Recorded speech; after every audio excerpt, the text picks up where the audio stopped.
bragged about my ex's success to make him jealous. He responded by destroying my reputation. Okay, I don't even know why I'm doing this. I don't really know, to be honest. I think I'm just trying to make sense of all the chaos in my head, but there's no way to put it all into words. I guess I just need somewhere to unload, somewhere that's not going to judge me or make me feel worse than I already do. I'm still in so much shock, still feeling all this hurt that I can't seem to shake off. Everything's been moving too fast, and it feels like I'm stuck in some kind of emotional freefall, just trying to catch my breath, but I can't. It's like I can't even breathe without feeling that weight on my chest. I guess I should start by admitting something up front. I was just trying to be petty, but at the time I thought I was being clever, like really clever. Maybe even empowering in some twisted way. Looking back, though, it's pretty clear that I wasn't being clever or empowering. I was just a dumbass lighting a match while sitting on a pile of gasoline. And now here I am, trying to pick up the pieces of the mess I made. My ex and I dated for more than a year. Let's call him Josh. Josh is an amazing person, sweet, funny, thoughtful. I loved him honestly. But, and there's always a but, isn't there? I still had this lingering ghost in the back of my mind. My ex, Daniel. Daniel and I broke up more than 2 years ago, but it still feels like yesterday sometimes. Our relationship didn't end with some explosive, dramatic moment. There wasn't any cheating, no screaming matches in public, no plates thrown across the room. Instead, it was one of those slow burn breakups. You know the type, where the tiny resentments and little frustrations pile up, one after the other, until the weight is unbearable. And then, finally, someone snaps. In our case, it was Daniel. He sat me down one night and said he needed space. Space to figure himself out, space to focus on his career, space to plan his future. I'll be honest, it stung like hell. I remember sitting there trying not to cry, thinking, what does that even mean? It felt like he was choosing success over me, as if I was some obstacle in his path instead of the person walking it with him. Fast forward a couple more months, and guess what? He was thriving. He got that space he wanted, and boy, did he make the most of it. Through mutual friends, and okay, a little bit of Instagram stalking, don't judge me, I found out that Daniel had landed a massive promotion at work. The kind of promotion that comes with a shiny new title and an even shinier paycheck. He'd moved into this gorgeous apartment. Oh, and to top it all off, he'd bought himself a brand new car. Meanwhile, there I was, still stuck in the same job I'd been working for the last few years, still trying to figure out what I wanted to do with my life. It was like he'd hit the fast-forward button on his life, and I was stuck on pause. You'd think all of that would have been enough for me to finally let him go, right? Wrong. Instead of moving on, I did the opposite. I let the bitterness fester. Every time I heard about his success or saw a picture of him looking happy, it was like a dagger to the chest. Instead of feeling happy for him or even neutral, I just felt resentful. And that's where the trouble really began. Because instead of facing those feelings and dealing with them like a rational adult, I decided to channel them into something petty, something stupid, something I thought would make me feel better, but instead just blew up in my face. I'd scroll through his Instagram late at night, convincing myself it was no big deal. It's not stalking, it's just checking in, I told myself, as if that made it any less pathetic. Seeing his new life unfold on my screen didn't make me feel better, though. If anything, it made me feel worse.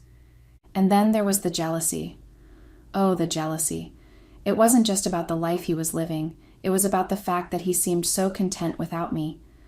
I started to resent my boyfriend for things he couldn't even control, which, looking back, is so unfair it almost makes me cringe. But at the time, it felt like the easiest thing to do. Redirect all the frustration and bitterness I had bottled up toward him. He was the closest person to me, so of course he became the easiest target. It started small, almost unnoticeable. I'd catch myself thinking, why hasn't he gotten a promotion yet? Or why is he still in the same position at work after all this time? It wasn't like I had a valid reason to expect him to move up the corporate ladder overnight, but my twisted, bitter mind needed someone to blame. Since I wasn't ready to point the finger at myself, he became the default. The rational side of me knew that promotions aren't just handed out like candy, that they depend on timing, opportunity, and a million other things that aren't always in a person's control. But the irrational side of me didn't care. I needed a scapegoat, and unfortunately my boyfriend was right there. I started nitpicking everything about his job. If he mentioned a frustrating day at work, instead of being supportive, I'd ask questions like, well, did you talk to your boss about moving up? Did you apply for any new positions? It wasn't genuine curiosity, it was veiled criticism. I wanted him to do more, even though he was already doing plenty. The worst part? He had no idea where this was coming from.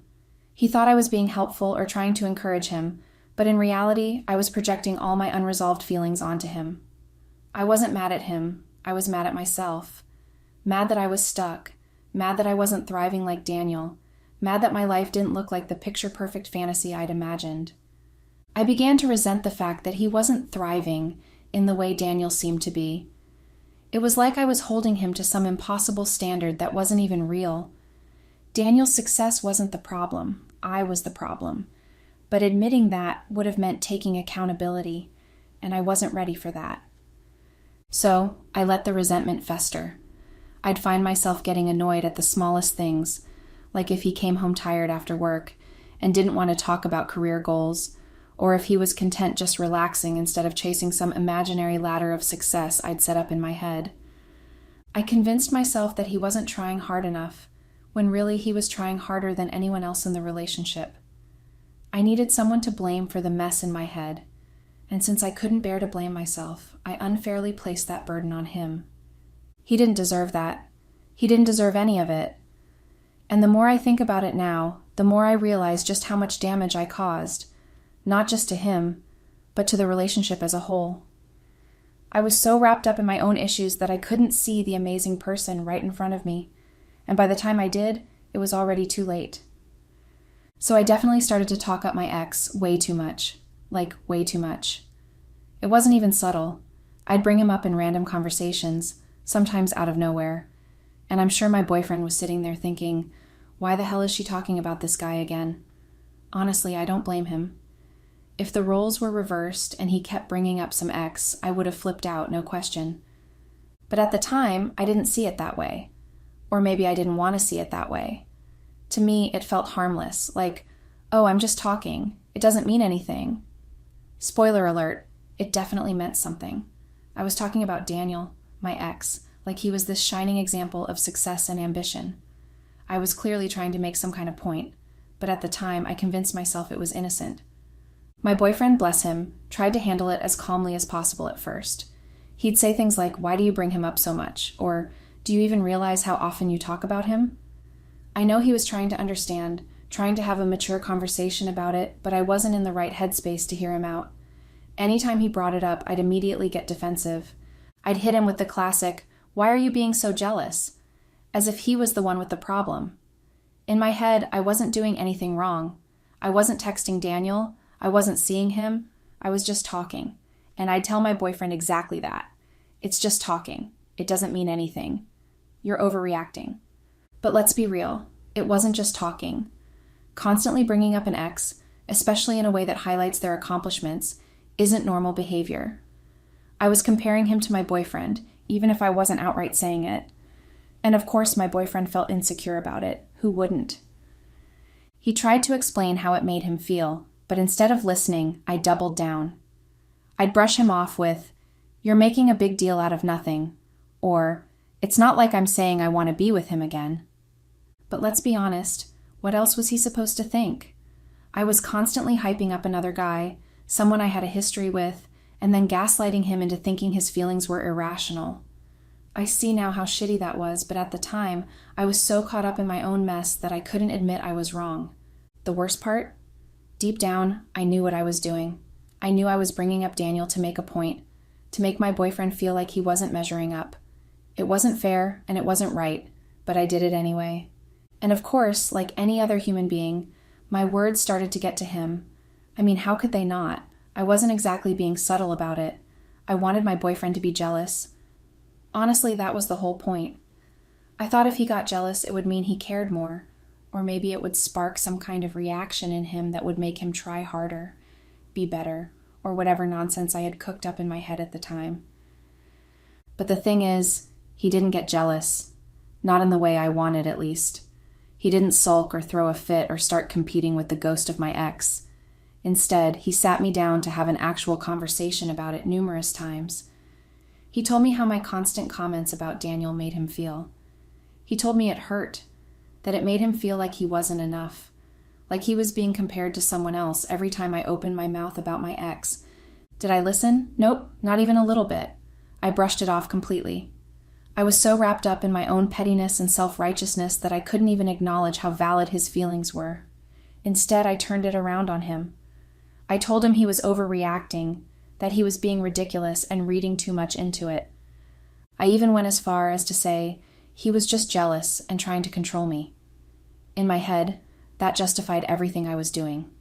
I convinced myself that his feelings were the problem, not my actions. I twisted the narrative to make it seem like he was being possessive or insecure, even though he wasn't doing anything of the sort. Looking back, it's clear I was deflecting. I didn't want to face the fact that I was the one being hurtful, so I made him the bad guy instead. I told myself that I was just being honest, that I wasn't doing anything wrong, and that he was the one making a big deal out of nothing.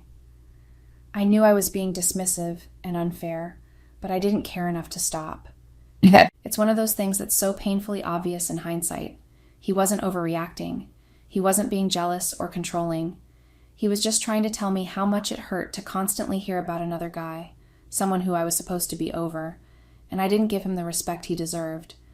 And honestly, I don't blame him for what happened next. I brought it all on myself.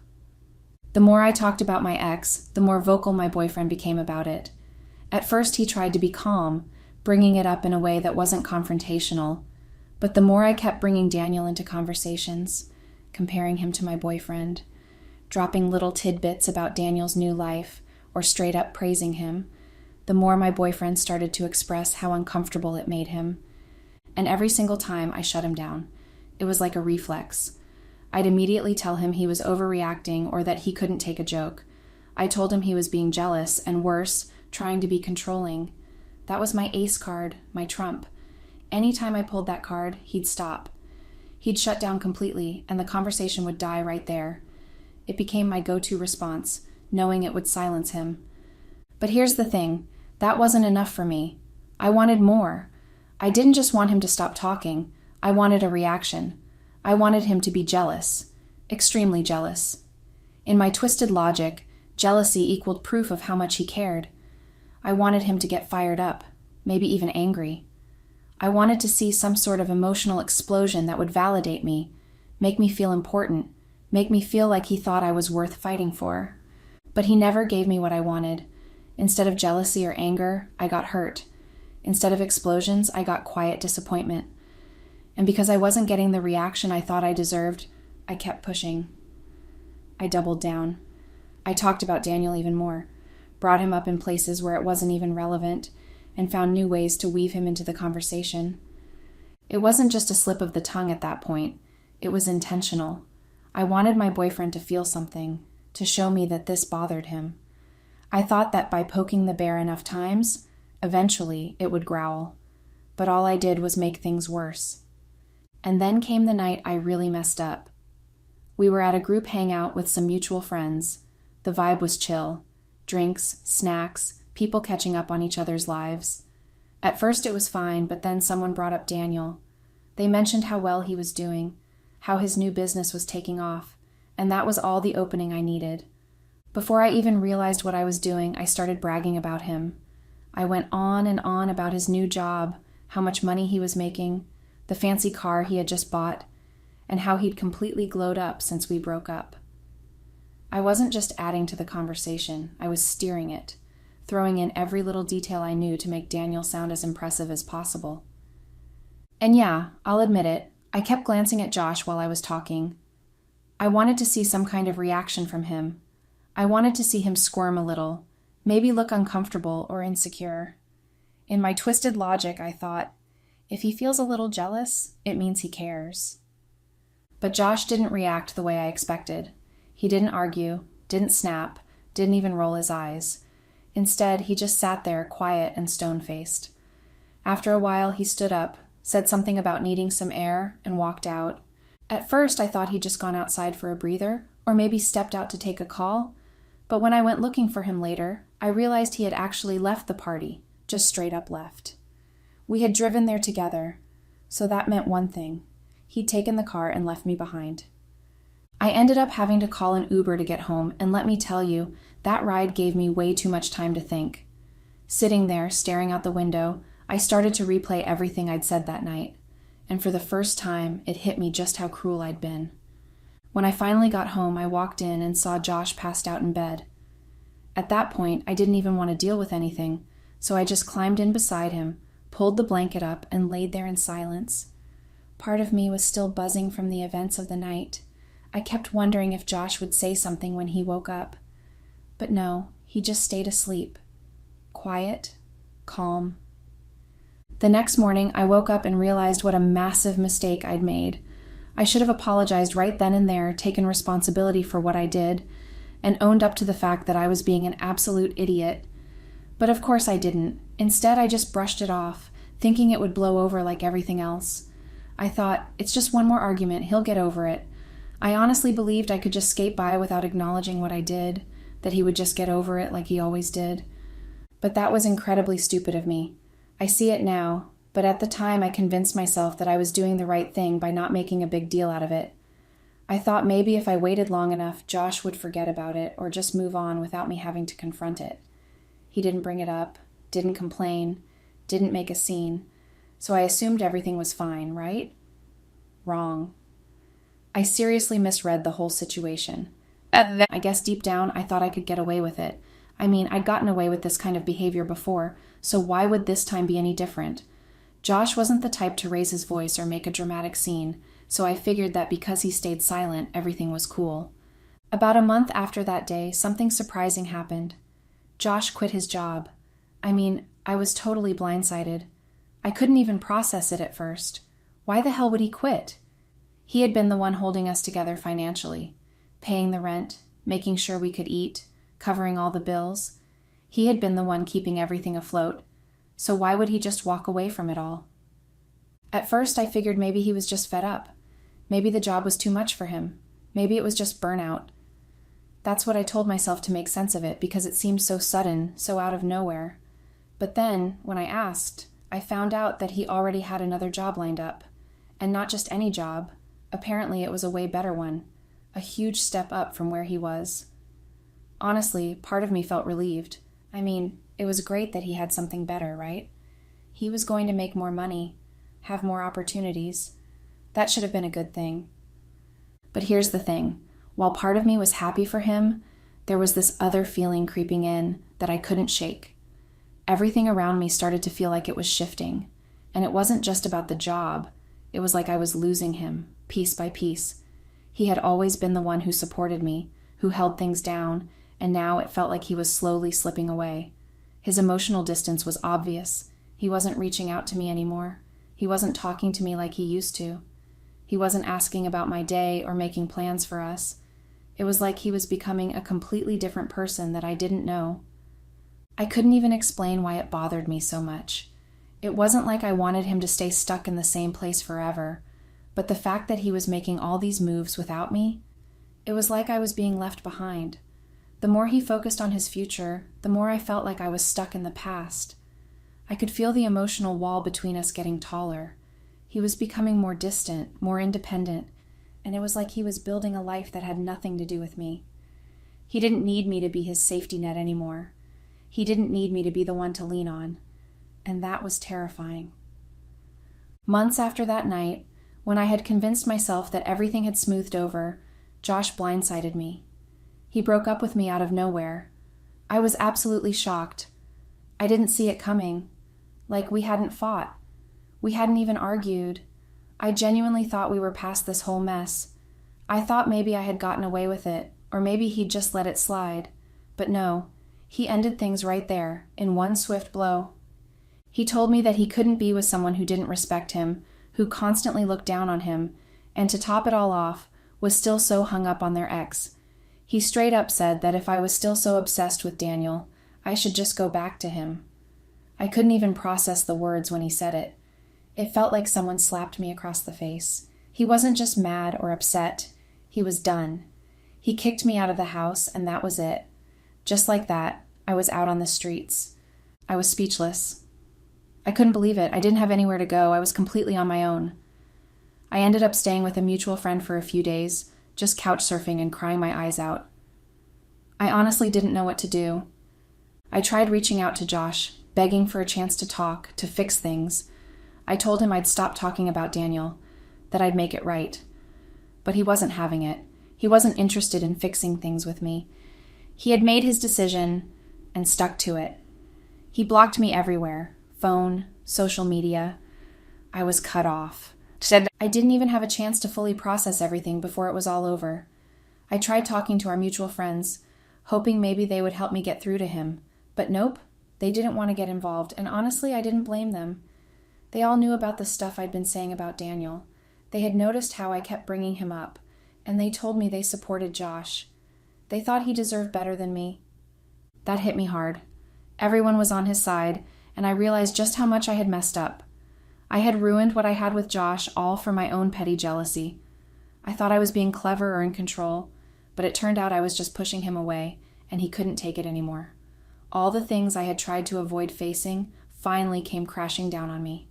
I couldn't fix it, couldn't change it, and it hurt more than anything. I had lost the person I cared about the most, and it was my own damn fault. I was honestly so fucking depressed. Everything felt like it was falling apart.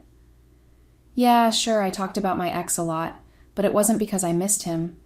It wasn't even because I thought about him all the time.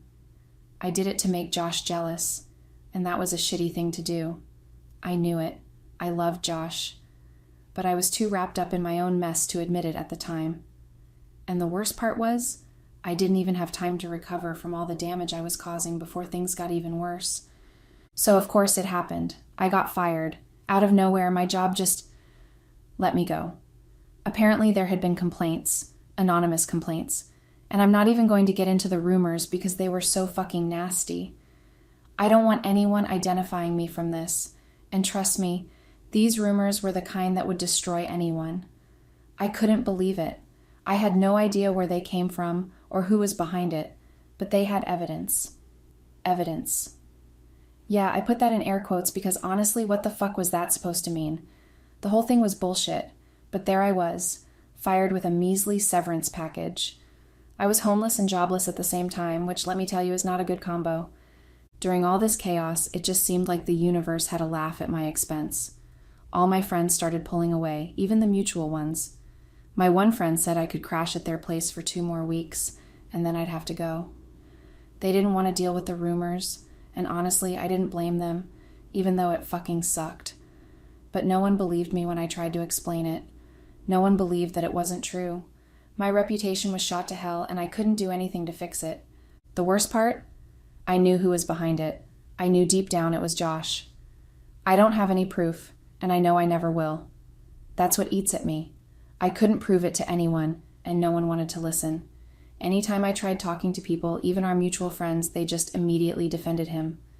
They said he'd never do something like that he wasn't capable of it. My reputation was completely destroyed. I couldn't stay in that city anymore. There was nothing left for me. So with nothing but a few belongings I hadn't sold off or pawned, I packed up and moved back to my home state. Back to where my family was. That was a couple of months ago now, and honestly, I'm still not over it. I don't think I ever will be. Even after I left, the shit kept coming. It didn't stop. My emails were getting bombarded with spam. The kind of spam I knew I never signed up for. It wasn't just a few emails here and there. It was nonstop. I started getting random phone calls about things I didn't understand. Ads I never put up, things I never even heard of. How the hell was that even possible? It got so bad that I had to change my phone number 3 times, and I had to open and delete a ridiculous amount of new Gmail accounts. It's like someone had my shit on some list, just passing it around, leaking my information everywhere. It was traumatic as hell, and I'm still dealing with the fallout from it. The constant worry that my privacy was violated in some way I couldn't fix. The anxiety that never really left. What makes this whole situation even worse, if you can imagine that, is the fact that while I was literally going through all this shit, Josh was out here living his life like nothing ever happened. He got a new house, got a new car, and was just out there driving around doing his thing. Meanwhile, I was stuck in this spiral, unable to figure out what the hell had happened to everything I thought I had. I couldn't help but feel like the universe was just kicking me while I was down, like he was driving around in his new car while I was scraping by. But here's the part that really fucking messed with me. Somehow, out of nowhere, he and my other ex, yeah, the one I'd been talking about to make Josh jealous, became friends. Like, what the actual fuck? I can't even make this shit up. So, I'm not proud to admit it, but I started stalking his social media, Josh's. Yeah, I said it. I know it's pathetic, but I just couldn't help myself. I needed to know what was going on. And after a couple of weeks of me moving back in with my parents and trying to put some pieces of my life together, I started seeing photos of Josh with my other ex. It wasn't just a one-time thing. It was like they were hanging out all the time. They were posting pictures together, and when I went to check my ex's social media, it was the same thing. They were friends now. How the hell did that even happen? It felt like a slap in the face. And now, I can't help but regret everything. I know it was my fault. All of it. I fucked up. I miss Josh so much. But I have no idea why I'm even admitting this. Maybe I just need to rant, unload, because if I say it out loud, maybe it will feel like a little bit of the weight will lift off my chest. It's crazy, though. Even when I try to tell people what happened, especially my parents, they don't believe me. They don't think Josh would ever do something like that, like spreading rumors about me and damaging my reputation. But who else could it have been? I'm 99% sure it was him. It just makes sense. No one else had that kind of access to my life or my circle. But of course, Josh is this perfect, kind, thoughtful guy in everyone's eyes, so no one would ever believe he would be the one to do something like that. Honestly, I can't even blame him for what happened. It's all on me. I was so fucking horrible to him. I took him for granted. I was petty, childish, and selfish. If I were him, I probably would have done the same damn thing. I don't even know why I'm talking about this here, honestly. Maybe I'm just trying to convince myself that I'm not crazy for thinking it was him. I regret everything. I wish I could go back and fix it, but I can't. I fucked up in ways I'll never be able to undo, and I don't think I'll ever forgive myself for what I did. I'm still messed up from it all. I can't stop thinking about how I got here. The whole thing feels like a nightmare I can't wake up from. I'm depressed. I'm stuck in my own head, and I can't shake the feeling that it's never going to get better.